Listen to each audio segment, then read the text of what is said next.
Welcome to the Action Over Ideas podcast. Most practice owners don't have an ideas problem, they have an execution problem. This show is for the chiropractors and health practice owners who are done planning and ready to move. Each episode, Billy and Chris take the conversations happening in practices right now and turn them into clear, actionable decisions, teams, systems, growth, the moves most owners know they need to make but keep avoiding, delaying, or overthinking. No more waiting for the perfect plan. Decisions first, results follow. Let's get started. Chris, Billy, good to see you. good to see you too. Episode 7. What are we Episode talking about 7. today? Yes. Well, you know what? It's this episode has come at the right time because I know that you've had a busy time with your business. You know, you've been traveling, you've been seeing clients, you've been, like setting fires, good fires, but putting out fires. I've been living out of a suitcase which is great because I've been going from like I was in Brisbane for the CQU graduation. Last week I was in Sydney for an ACA board meeting, and then I backed that off with Connect and Learn, which was great. It was a wonderful gathering of chiropractors and students. And then this week, Amazing. and then this week I'm flying off to Mackay, for the last graduation of the CQU Mackay graduates. So, like tying that all in, it works well with our episode, and that is looking at owner burnout and owner energy. Yeah. So it's got to come at a great time, I think. You've been busy. Yeah. You've been busy, seeing half of Australia. Absolutely. Like we see really, like, quite often when we hear about that kind of hustle culture, and I know it's important for us to also pay respect to the fact that in order for you to build a practice, a busy, thriving practice, a successful practice, there needs to be hustle. Like, you can't just you just can't just rock up and not do anything. There needs to be hustle. However, there is this hustle culture in any kind of business, certainly in the entrepreneurial world, where it's like this badge of honor, where owners think that exhaustion and working 24/7 is this kind of like, well, like I've got this notch in my hustle culture belt, so long hours, being constantly available for not only their clients, patients, but also their staff, their associates.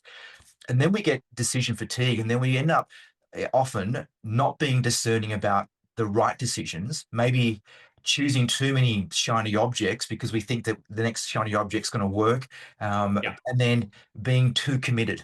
Yeah, what are your thoughts, Chris, about that? Yeah, spot on. I've definitely fell victim to the hustle mentality a few times. Like you said, it's been a busy period for me, even over the last couple of months. Yeah. I can definitely see that when an owner is exhausted, from the associateship point of view, you can't fill someone else's cup if your own cup isn't filled. Yeah. And I see this a lot. And one of the main themes actually for me is owners reaching out saying, hey, Chris, I want to bring on an associate, but I can tell that they are at capacity, they're exhausted, and they've left it too late. Yeah.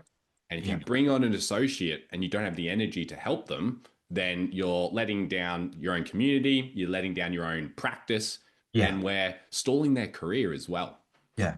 It's a big theme right now. So this is spot on, and I'm excited to speak more about it. Yeah. And this has a lot of relevance to chiropractors. And that is that this is what I believe, in order for you to scale your business, your practice, you have to scale your nervous system. All right. And so, chiropractors, we're in the business of helping people with function and structure in their nervous system, and, making sure that the nervous system is functioning optimally. We cannot scale a business. We cannot wear all the different hats of a CEO. We cannot hustle and have those weeks and sometimes those months where we are really, really head down, bum up, working on projects and getting our business, like fired up. But in order for us to really have that energy and to really have the ability to sustain the growth, we have to really make sure we take care of ourselves. And often, it's that nervous system, getting our nervous system, making sure that we're also a great, a student of our own understanding about how to, improve our body, how to nurture our Mm. body, how to be healthy, and maybe even to make sure that we book in for an appointment to get checked.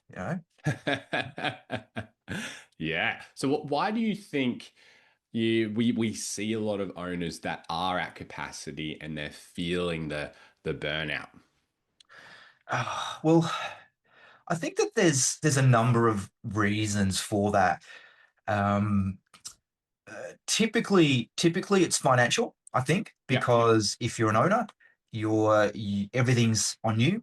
The Yeah. risk, the cost of your lending, your mortgage, your payroll, all that kind of stuff. And so there's a lot of stress that is on our shoulders or on an owner's shoulders. And so naturally that we find that they have this, uh, I guess this overwhelm. That's probably a good word to describe it. An overwhelm of just needing to like have to do so much, needing to try and be everything for everyone at the same time, Yeah. and so that plays a big part. But on the other hand, there's also entrepreneurs that aren't very successful because they don't, like that's kind of like that above the line, below the line thing where, the above the line people where they're activating and they're, utilizing, like decision making and, implementing projects, they can still have burnout. Okay. But Yeah. below the line where they're choosing not to implement, they're being lazy. They're kind of almost like expecting results from just not doing too much work.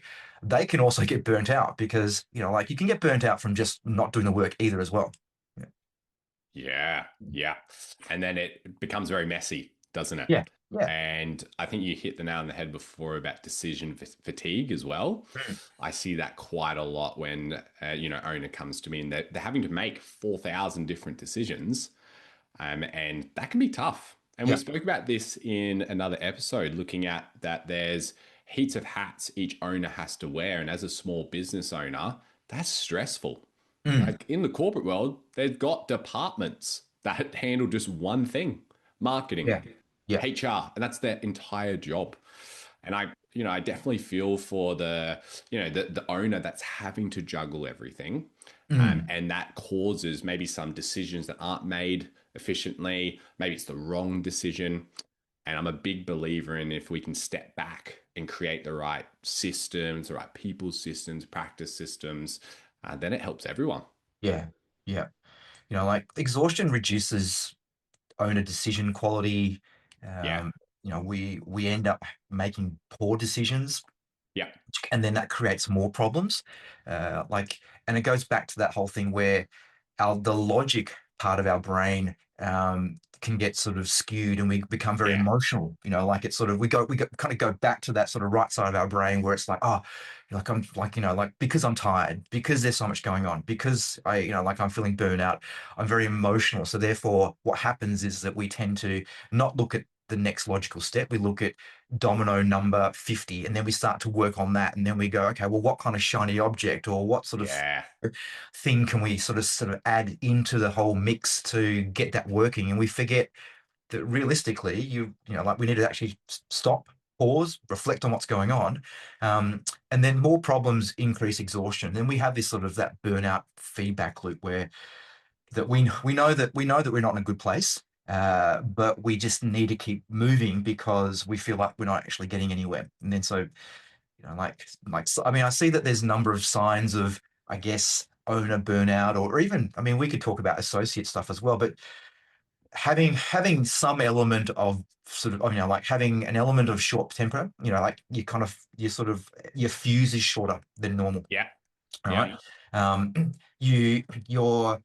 you're constantly wanting to drink from the fire hose. So you've kind of got this overwhelm, all right? Got this overwhelm because you're constantly wanting to sort of like hustle more, do more. Um, and then another thing is that you click into this sort of reptilian brain survival mode where you start to avoid team conversations. You start to avoid feedback. You Mm. start to avoid connecting with your team members, your associates, etc., because you're driven that way. Yeah. Um, and then because you're hyper focused on the not the next logical steps. You're sort of hyper focused on all these sort of noises that Yeah. you end up delaying what really needs to happen. Yeah. Um, and then that causes it goes back to that whole thing. It sort of has this like feedback loop. And at the end of the day, you're not efficient, you lose creativity, you lose energy, and that fuse will always be, like the trap that we sort of fall into, and that is that when the fuse finishes and then it blows, what happens? And you see this a lot. And so I'm sure you see this a lot when it comes to situations with team members, with associates and with business owners. Yeah. I say to owners, if you want to work out, if you're feeling burnt out or stressed, just ask your CAs, Yeah, ask your yeah. practice manager. That's what I do. I'll Mm, just ask them and they'll just go, oh, yep, Billy's super stressed. Like he's yeah. been so different this week. I think Mm, something's going on with him. They'll tell yeah, me straight away. And yeah, it's such a good gauge to look at. So I love your suggestion there with if you feel like you're not engaging with your team and you're not doing these extra things that you were doing 2 months ago, it could be burnout. It definitely could be from juggling multiple things. yeah. Would you say it's like a spiral as well? It's kind of like the small things start to happen, and then because you're stuck in that momentum, you just keep rolling down the hill. Yeah, yeah, absolutely. Yeah, And I guess it's a trap that we all fall into because definitely. like we don't get given this playbook of how to go about doing things. And so Mm, like as I said, like when we first opened this conversation, it is very much tied into finances. Like yeah, if we think about like when we like a good analogy, like DeMartini or once said that if you have like $10 in your bank account or $10 in your wallet, you have $10 confidence. If you have $100 in your wallet, then you have $100 confidence. If you have 1,000, like and it goes on. So if you think about great. that when you're starting a business or when you're going through, peaks and troughs, and those troughs are in a situation where you've got like $100 or $10 confidence, that then has major demands on you. You then have to then hustle. And often what happens is that we know about this is that we're like going back to that whole reptilian brain, that reptilian sort of situation, that we Yeah, end up just doing things that end up being survival. And they may not yeah, be the most ideal strategies, the most ideal situations to be in, for you to make great decisions. yeah, definitely. Yeah. And I also notice of that too. If the owner's feeling burnt out and they're not making the best decisions, Mm. then the whole ecosystem or the whole practice slows down because Yeah. everyone's looking up to the owner.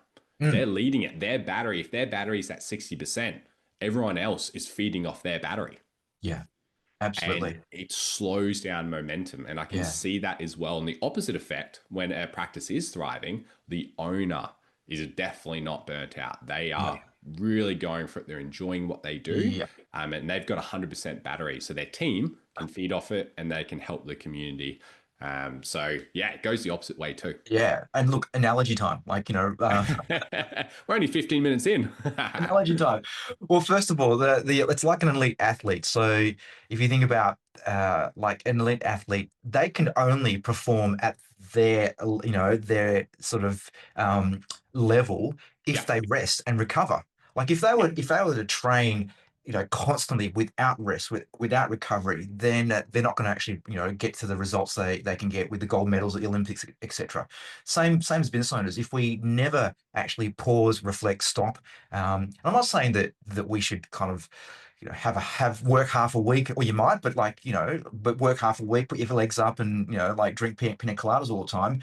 But we do need to make sure that we prioritize some level of recovery, and that should be part of your CEO sort of week, where mm, there are times where you look at your dashboard of things you need to do, but you also need to make sure that you have that rest, that recuperation, and that you go and you use that analogy about the battery as well. So like we all know that if you have Apple always has this situation where for some reason every time that you download a new iOS, an upgrade, that your battery starts to kind of get depleted. And I feel like that's the situation with owners, that that we have all these things these apps open, these things that are required of us, and that drains our battery and that drains it more and more and more. And so we really do need to turn off some of those apps, and Mm. start to look at what's more important. What, being discerning about what do I choose to do, what needs to be done, versus just trying to do as many things as possible, thinking that we're going to achieve all of those things all at once.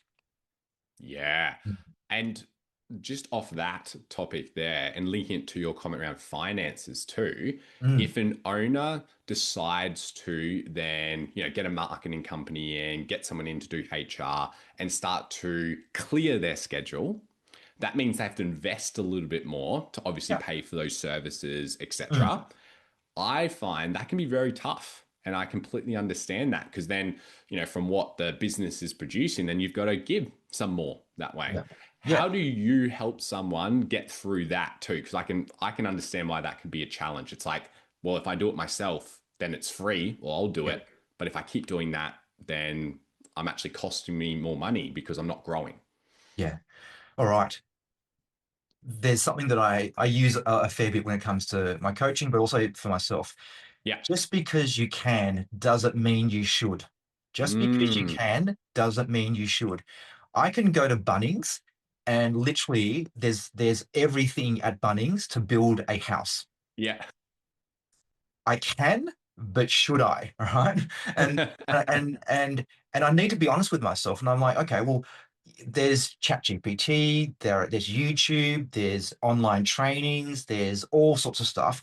I could learn to do Facebook ads and to Yeah. do lead form ads and to do A/B testing. And if it's Google, then to go like, like having campaigns and landing pages. Just because I can doesn't mean should I do it. And that becomes down to, like, often what happens is that we fear, and we have this element of risk where we go, look, if I pay someone to do it, it's going to cost me money. All right. And yes, that's and look, going back to, I think episode 1 or 2, it's about changing the framework and the lens that we see spending, and we look at it as an investment. And so, Yeah. like, so should I be paying this money to invest in my advertising, in my practice, so I can get more people to come through the door?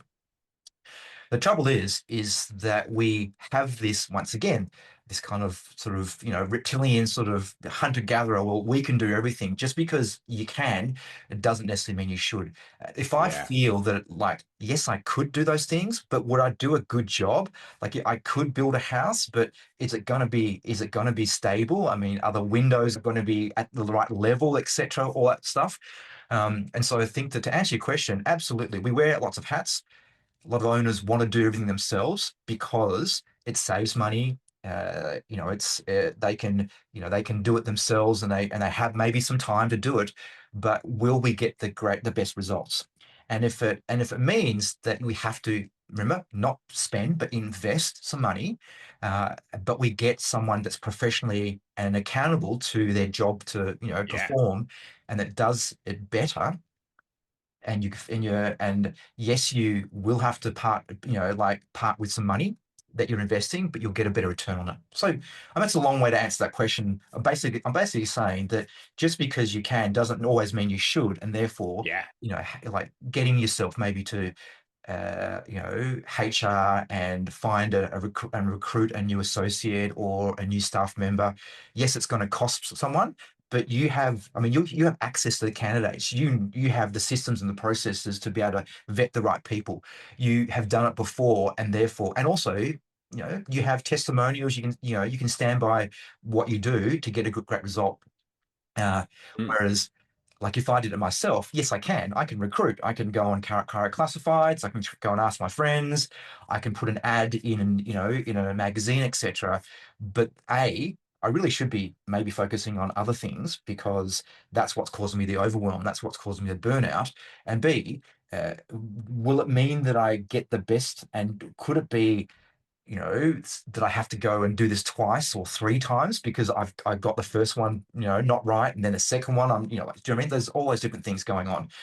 Or when it yeah. comes to marketing, am I burning through a whole lot of money because, like, I'm learning?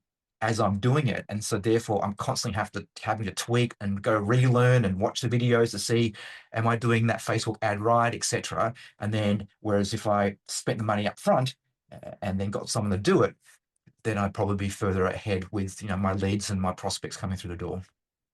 Yeah, Yeah. spot on. And I always describe it as people that only do one thing. So say, me with recruitment, say some with marketing, say with you and coaching. It's we have made the most mistakes or seen the most things in this avenue. So we want to make sure that we save people going through Yeah. what we had to go Yeah. through and save them time and money.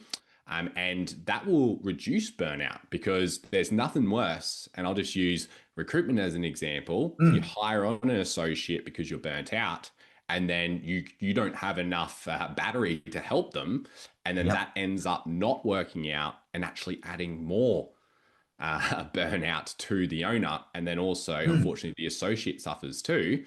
Yeah. It's not good. No, no, not at all. Not at all. And and I think that it comes back to like having that sort of but being a CEO is difficult because as as we always say, we're wearing all those different hats. Yeah, Even the hat of the person emptying the bins and cleaning the toilets, like all those hats. Um, yeah, but it's important for us to make sure, and we get this point across, and that is that we're not saying to like put your legs up, drink pina coladas all the time, yeah, and don't do any work. But we also we find that it's more the opposite, that people actually do too much, and yeah, they're not having that time. Um, and I guess it's also that mirror thing, that when we start to look at times where let's just say our conversions, our enrollment of new clients, the stats are looking, not so great.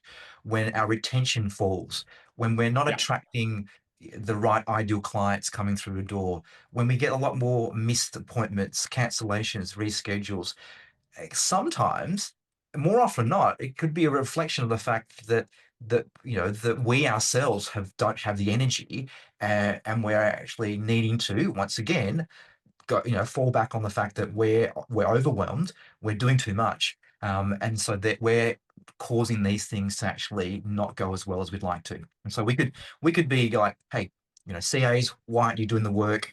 What's going on? Why are this? Why aren't people converting? All this stuff, and blaming externally when it could be yeah, internally, that we're just we've got the glass of water or the milk or whatever it is that's at the top, and we're just pouring more and more, and it's overflowing, and we can't actually do anything because everything's just overflowing in the glass. Yeah. yeah. Love that. Yeah. And I also think burnout can be reflective of doing things we're not 100% great at as well. Like if Yeah. you're doing the thing you love and you're great at, let's just say in a practice, you're an amazing chiropractor. That's what you're great at. That's what you love to do, adjusting. Yeah. But if you're Yeah. having to do all these other things, that causes burnout because it's Mm. not what you're best at, nor do you want to do it. So Yep. I always say to people too, and even for me personally as well, like when I go through doing other things versus just focusing on recruitment and what I Mm. love, I feel Yeah. burnt out. Yeah. Do you resonate with that as well in your Yeah. your chapter and journeys? Yeah, absolutely, absolutely. Like and it goes back to Dan Sullivan wrote a book, Who Not How. That's a great book. Mm, If you haven't read it, definitely get it. It's an easy read, but there's so many like insights and gems in it. And he talks about that procrastination is often looked at as an enemy, as a bad thing. All right. And yes, like if we procrastinate, we don't do things and nothing gets done, then it is. But we should yeah, also, Dan talks about in the book that we should look at procrastination as both a friend and a foe. All right. When used the interesting. right way, it can be both. And what he says is that if you've got something that you want to do and you looks Mm, like that you keep moving it from month to month in your journal or in your diary and you're procrastinating, then we need to ask the question, does it serve us, now? It could have served us back then when we thought that, oh, that's a good idea. We should be doing this. Maybe we should be doing this. But for some reason, we're procrastinating because maybe that it's at this point in time, if we were honest with ourselves and we ask, does it serve our values now, is it still right for us, it could be that it's like, no, it doesn't serve us anymore. Maybe we should just get rid of it. Versus it's always staring at us in our book, in our journal, in our diary that we're procrastinating. But it also could be the a friend, meaning that we can ask the question, and that's where the book is who, not how. Like it's, we often think that we have to do everything. So we have a project and we keep procrastinating, or we keep Yeah. sort of not deciding to do anything. It could be that we just need to ask our question. A, does it serve us? If it doesn't, Yeah. chuck it. But if it is still valuable for us, it still serves us, then what do I need to do to move, push that lead domino to get the first thing done? And it could be not even me. It could be, you know what? I actually need to call Chris. Uh, I thought I've been procrastinating because I've been busy. I don't really know anyone that's out there that could, that I could recruit. I'd have to go and ask maybe some other friends, or maybe do a post on Chiro Classifieds, etc. And then you procrastinate, and when it could be like, maybe I should just give Chris a call, or it could be not even Chris, but it could be I just need to call my mate, and sort of see what he thinks. It's like Yeah. not it's who, not how. It's basically who can help me, get the next step and move us forward. And so I think that, I mean, I know Love that sort that. of goes further into answering that question, but it's Mm. sort of that sort of right sort of tangent. Yeah, I'm just thinking about all the things I'm putting off as you're sharing that. There you go. Great Yeah, point. Yeah, yeah, because I haven't heard that one before. I completely agree with that. Now that I'm thinking about the things that I push back. mm, yeah. There you go. Thank you for sharing that. Yeah.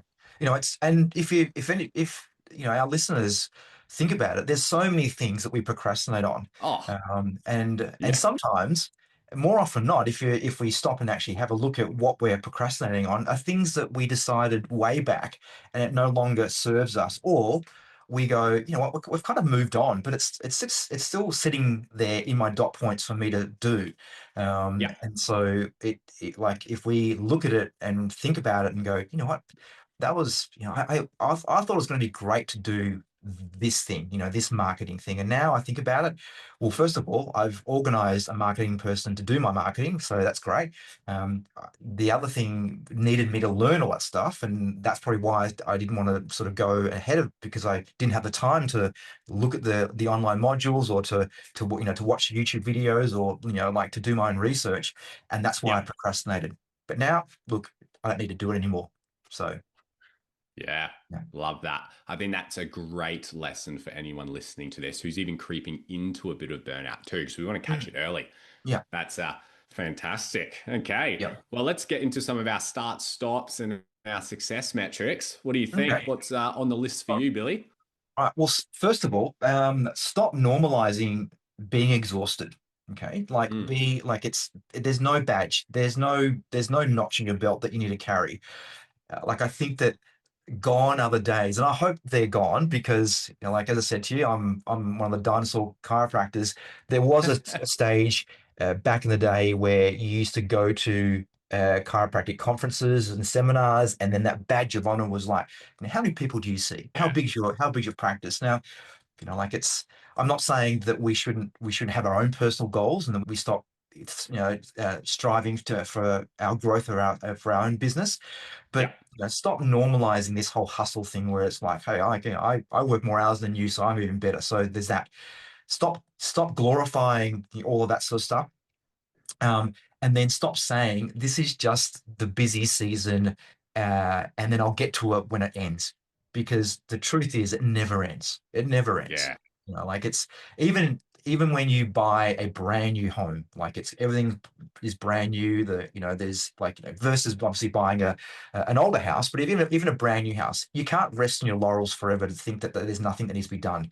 Like, so there's always things that need to be done. So that excuse of, oh, it's really, really busy at the moment, like, I've got so much on my plate, I'll tend to those things later on. Like, yeah. basically, we're just shifting our overwhelm to later on, which then piles more overwhelm and more overwhelm. We need to deal with things right now, because we're never going to have that situation where, like, we have nothing to do, unless you're totally retired, and that's a different story. Yeah. Yeah. And anyone who's listening right now, you know who you are. Yeah. If you are getting that feeling of, oh, what Billy's just saying right now is me. Like if you're getting that feeling or that thought, I really encourage you to reach out because you're catching it early and you can make these changes. And you don't have to do it alone, too. You don't have to do it alone. Yeah. That's great there. What do you think owners should start doing?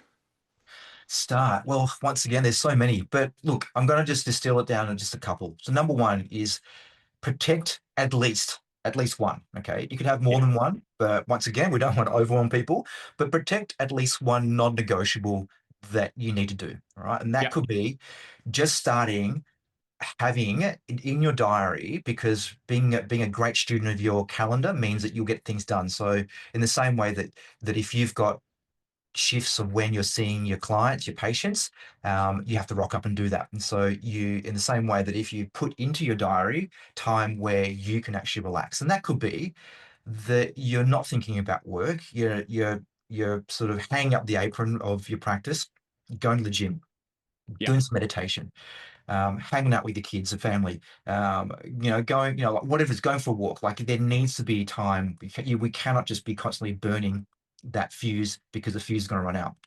And then the second thing I'd get people to start doing is like go and reach out to your friends, go and reach out to your colleagues. Maybe it could be even just, like if it's a coach or if it's whatever it is, but like you don't even have to have a coach. You can just have a friend, a colleague, a mate that help them, but you can both sort of partner up and just sort of have some opportunity to ask them questions, reflect, Love and it. sort of, yeah, like balance out that equation of, being accountable to, for each other. And we don't necessarily need to be someone that has all the answers to questions that our friends ask us, but it can just be like, hey, are you feeling the same way? Yeah, absolutely. And having that conversation, start doing that because that's going to free you as well as, allowing you to, sort of reduce that overwhelm, knowing that other people are having the same situation as you. Yeah. Yeah. Go to an ACA, connect and learn, go to a Yes. seminar. Oh, there you Just, go. Yeah, yeah. yeah, Yeah. I absolutely. Yeah, absolutely if love I that. can if I can plug the ACA, like we have these connect and learns. Therefore, everyone in the sense that, it doesn't matter whether you're an ACA member or a non-member, we're opening up to, well, obviously, we'd love for you to become a member and students. And I would say that we get really awesome speakers, but I think that the connect part is the most Yeah. important. Like the learn's great, but you rock up, you get to have a drink, have some food, connect with some like on the Friday last week. I got to catch up with a couple of colleagues I hadn't seen for a while. I got to connect with new grads, some students, Yep. asking about what's going on, where they're at with their journey, and it filled my cup. Yeah.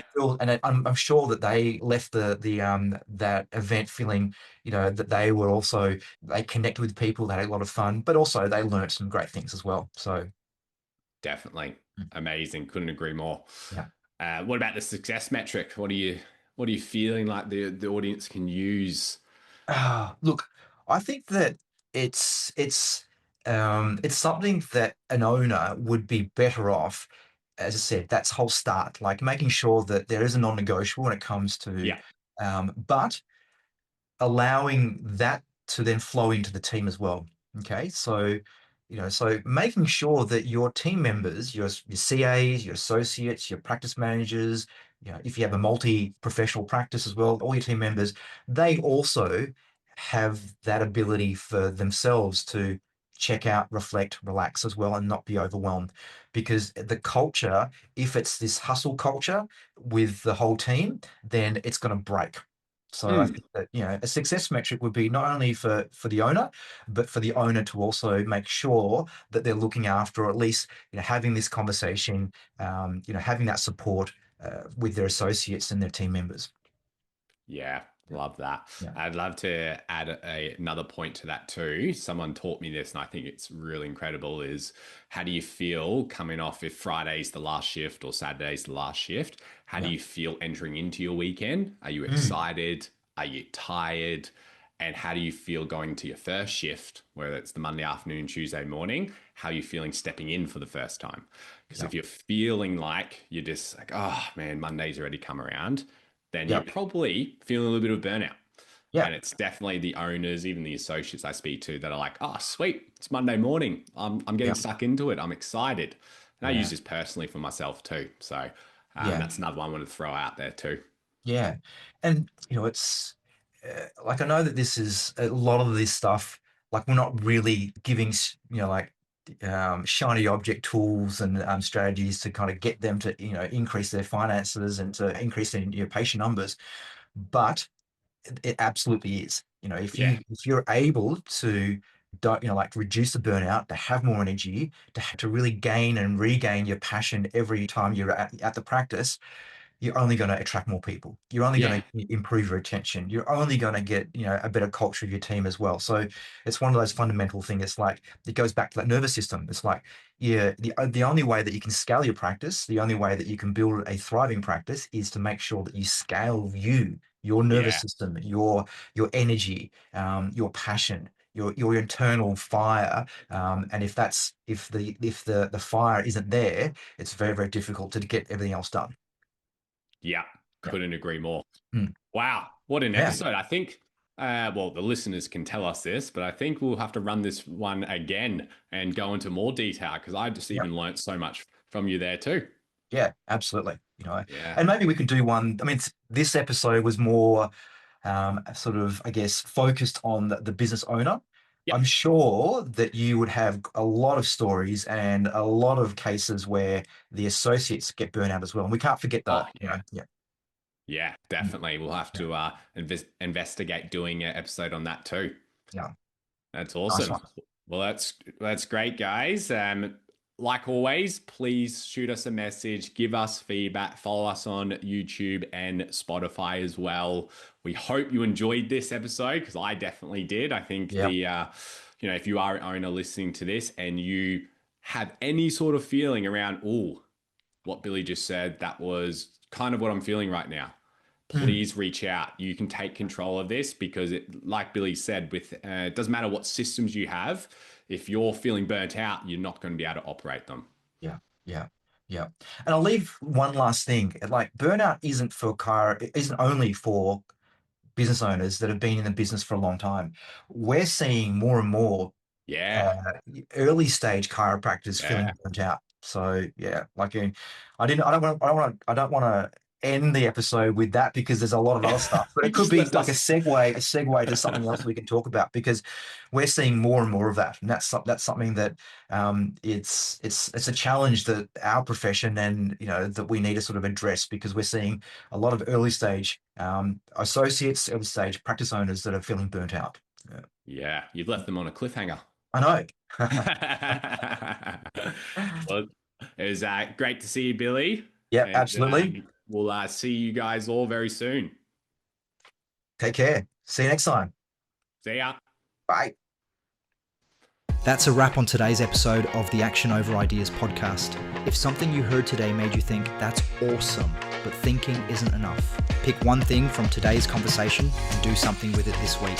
If this episode added value, share it with a fellow practice owner who needs to hear it. And we'll see you next episode. Decisions first, results follow.